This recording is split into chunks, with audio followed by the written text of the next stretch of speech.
neema.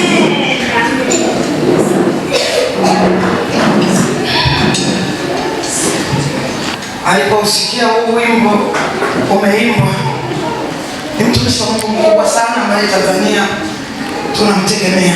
Bwana Yesu asifiwe. Na mahali alipofika, amefika kiwango cha juu sana. Lakini aliposikia huu wimbo ulimtia machozi. Akakumbuka siku ambayo walikuwa wanapita ni karibu na nyumbani kwake. Kuna tajiri mmoja ambaye alikuwa amebadilisha viti nyumbani kwake, akabadilisha nadhani na kabati la vyombo.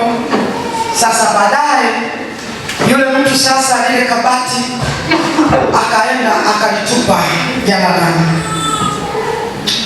Sasa huyu mtumishi wa Mungu anasema wakapita na mke wake wakalikuta lile kabati liko jalalani. Wakaambizana na mke wake kwamba ngoja tusubirie giza ifike, twende tukachukua ile kabati. Wakasubiria giza ilipofika, wakaenda na mke wake. Mpaka leo hii kwenye ushuhuda wake hilo kabati analo.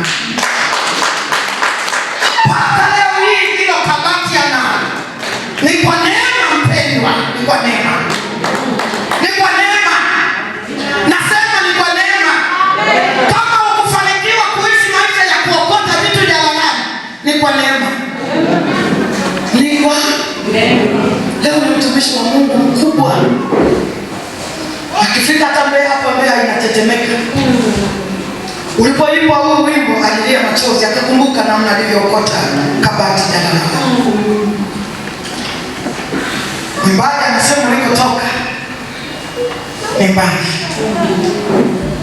Unajua mwenyewe ulikotoka, unakufahamu. Ni neema tu ya nani? Shangilie Bwana kwa ajili ya neema.